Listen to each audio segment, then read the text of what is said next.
Bonjour. Aujourd'hui on va au Dirty Tail à Châteauneuf-les-Martigues. J'espère que cette vidéo vous plaira. Sur ce, on y va. Bon les gars, après 1h30 de route, on est bientôt arrivé à la piste Châteauneuf-les-Martigues. J'ai vu un peu sur Instagram les stands et tout, et franchement, ça a l'air d'être du lourd. Lui, il sait pas encore ce qu'il attend, parce qu'il me dit, ouais, les cours de moto, c'est comme ce que tu fais avec 5-6 personnes et tout. Et je fais, ouais, t'inquiète. J'ai vu sur Instagram qu'il c'était au moins une centaine, ça va être un truc de fou. On est bientôt arrivé sur le terrain. Donc j'espère que ce petit format de vidéo vous plaira. Moi je kiffe filmer ça, vraiment je kiffe. C'est un truc de dingue, vraiment c'est un truc de dingue. Sur ce, je vais vous laisser sur quelques images et on se retrouve directement après.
Bon les gars, je sais pas si on va m'entendre, mais là on va passer directement au test départ.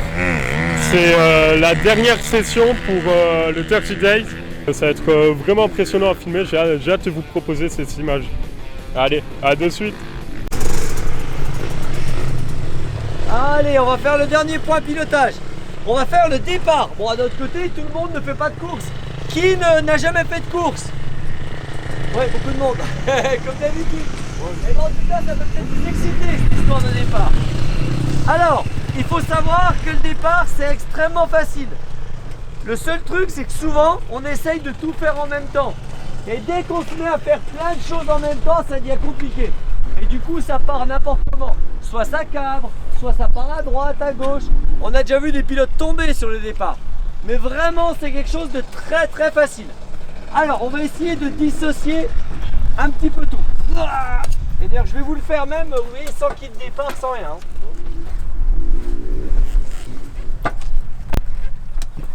Alors, première chose, déjà, essayez de ne pas vous mettre en travers. Essayez de ne pas vous mettre sur des cailloux. Alors, ça paraît pas grand chose, mais honnêtement, je vois souvent le cas de gens qui se mettent dans des traces toutes creusées, pleines de pierres, sur une dalle. Regardez, moi, c'est à peu près propre. Déjà, au moins, ça enlève un facteur. D'ailleurs, on va faire que ça. On va enlever des facteurs qui fait que ça marche pas. La deuxième chose, écoutez, pour avoir de l'équilibre, au lieu de se mettre tout en avant, au lieu de se mettre tout en arrière, parce que ça, les trois quarts de vous, vous êtes comme ça, on va déjà se mettre au milieu de la moto, vous voyez? Et si vous avez le dos cambré et la tête basse, ici, regardez, il peut y avoir de la puissance, il n'y a rien qui peut me faire reculer. Que le dos cambré, ça devient une baramine. Si vous avez le dos comme ça, dès qu'il y a de la puissance, vous savez, ça fait ce truc là, que la moto elle part. D'ailleurs, pour info, c'est valable en sortie de virage ça. Au moment où vous accélérez fort en sortie de virage, si vous êtes comme ça, hop, la moto elle part. Si vous sortez en sortie de virage et que vous êtes cambré, je suis désolé, mais il n'y a rien qui bouge. Entre le grip de la selle et votre dos cambré, rien ne bouge. Alors si vous voulez le plus bel exemple de cambrure, vous regardez toutes les photos de Roxon. Virage, sortie de virage, whoops. Vous savez, dans les whoops, c'est pareil.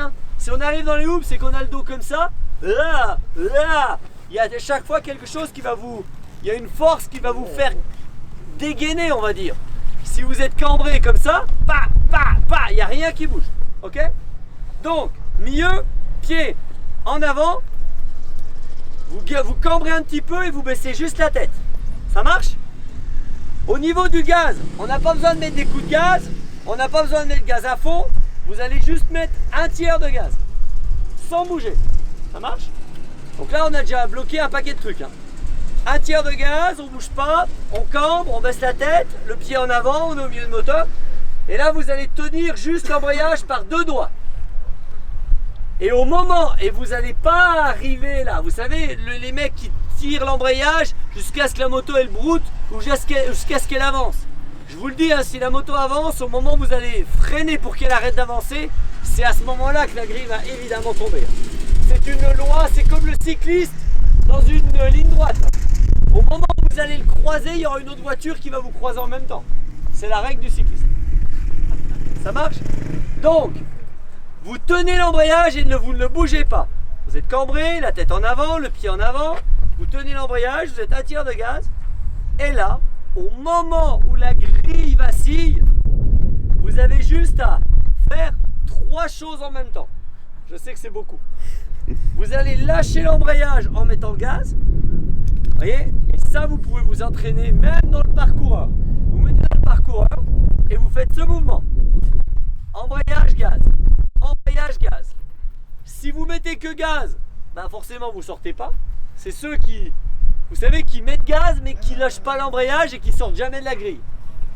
Si vous faites pas de gaz et que vous lâchez l'embrayage, la moto elle aura très peu de chevaux. Donc comme elle a très peu de chevaux, elle a beaucoup de traction. Et là la moto elle va cabrer. Et tout le monde pense que tu cabres tout simplement parce que tu as trop mis gaz. Bah non. Si vous mettez gaz à fond, je peux vous dire que là vous n'allez pas cabrer. Hein. La roue arrière va patiner, jamais vous cabrerez. Donc, embrayage gaz. Embrayage gaz. Et la dernière chose qu'il faudrait faire en même temps, évidemment, c'est baisser sa tête. Si vous avez arrivé à faire embrayage gaz tête, honnêtement, vous êtes devant au bout de la droite. C'est tout con, hein. Mais on a bloqué tous les facteurs qui pourraient vous empêcher de bien partir. Ok? Et on s'est concentré sur un tiers, on tient l'embrayage, on est cambré, et là on fait ah, ah, ah, et c'est tout. Alors, il y a une petite sécurité pour le all shot, c'est qu'au moment où vous allez sortir, vous faites 1, 2, clac, et vous mettez la 3. 1, 2, 3. Viva l'Algérie. Viva l'Algérie, exactement. Si vous mettez l'Algérie là, allez, 10 mètres après la grille, bout de ligne droite, vous êtes devant. Ça marche? J'essaye?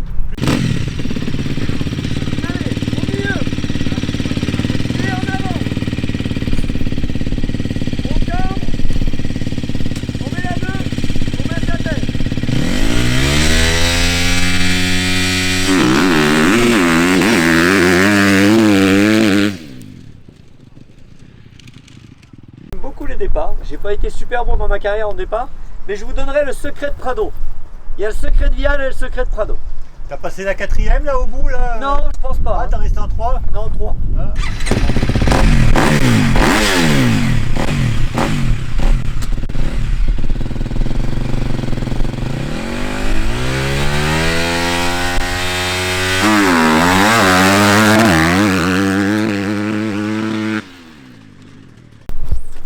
J'ai passé peut-être un peu trop de temps sur un 2 temps et en fait j'ai tendance à jamais mettre gaz à fond et sur un 4 temps il faut quand même bien mettre un tiers voire moitié hein, au départ hein. Autrement elles s'essoufflent hein. Les motos elles sont un peu plus douces.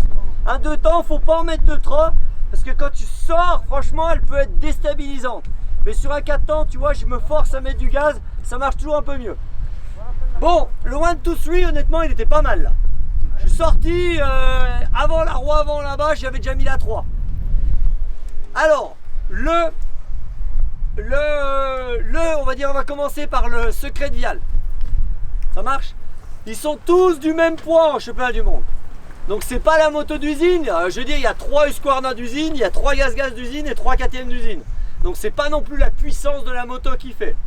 Il y a un moment quand tu fais 40 all shots dans l'année, il y a une raison. Hein. C'est pas non plus sa sortie de grille. Parce que vous pouvez regarder les photos de sortie de grille, toutes les roues avant sont sorties, tu sais, au même moment. Ouais. Donc c'est pas ça non plus. Et le truc de Vial, à mon sens, non, parce qu'ils ont tous, ils sont pas tous comme ça, tu vois. Ils ont tous le pied. Vous avez vu mon pied, il se remet vite quand même. Hein. Je le laisse Sur pas des traîner calpiers. longtemps. Hein. En fait, Vial, je pense, et j'en suis presque persuadé, comme Prado, parce qu'ils ont parti devant en 80, en 125, en 2,5, tu vois, en 4,5. C'est qu'au moment où ils sortent de la grille, je pense qu'ils mettent pas à fond. Ils ont une finesse et ils ont une sorte de, tu vois, de contrôle de la poignée où ils arrivent à faire peiner la moto pour qu'elle avance, mais pas la mettre à fond, tu sais, pour qu'elle patine et qu'elle perde l'adhérence. Parce qu'honnêtement, t'as beau regarder, c'est vraiment le, ils sortent de la grille et c'est juste après que ça fait le truc. Évidemment, comme elle prend l'adhérence, ils mettent la 3 un peu plus tôt que les autres. Et je pense que les deux couplets, ce côté, je recherche l'adhérence au lieu de mettre à fond comme un bourrin, et je mets la 3, je pense que ça fait toute la différence. Et le dernier secret de Prado, mais vous pouvez le regarder, ça se faisait pas avant. Avant, on avait une tendance à sortir de la grille. Ça se fait encore beaucoup aux États-Unis. Hein. Ils sortaient de la grille, ils bloquaient, ils mettaient la vitesse, et hop, ils restaient assis, ils freinaient, ils prenaient le bout de ligne droite. Et aujourd'hui, vous regarderez tous les départs, Prado, il sort de la grille, il met la 3 et crac, il se met debout.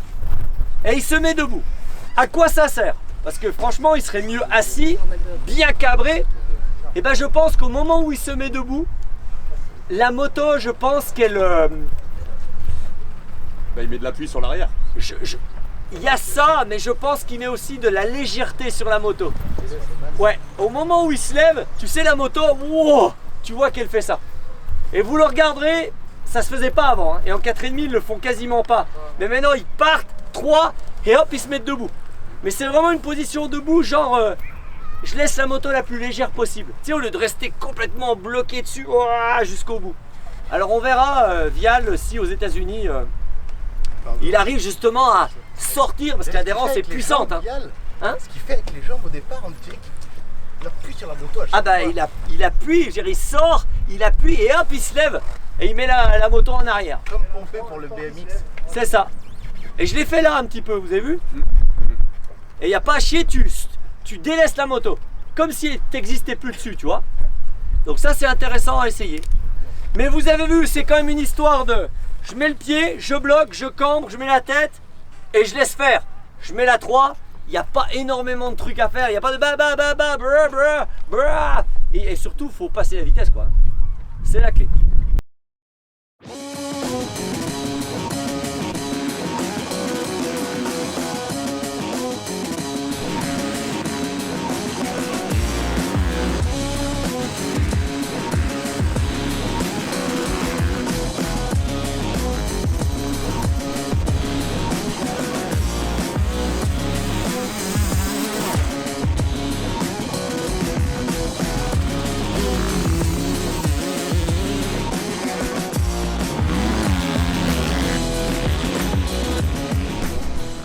Bon les gars, voilà, fin de journée au Turkey Site Châteauneuf-les-Martigues. Si c'est le cas, n'hésitez pas à lâcher un gros pouce bleu sur la vidéo, ça me ferait extrêmement plaisir. Franchement, je suis content d'être venu. Un peu moins de ne pas rouler, mais bon, franchement, c'était quand même quelque chose d'incroyable. J'ai pu filmer les départs, j'ai pu vous filmer quelques petits plans bien sympathiques. Ça change un peu des vidéos laser game comme j'ai pu faire. Voilà, j'aime bien jongler entre le sérieux et le pas sérieux. Au moins, il y en a pour tout le monde. En tout cas, j'espère que cette vidéo vous aura plu. Et aussi, à la prochaine. Allez, ciao les gens.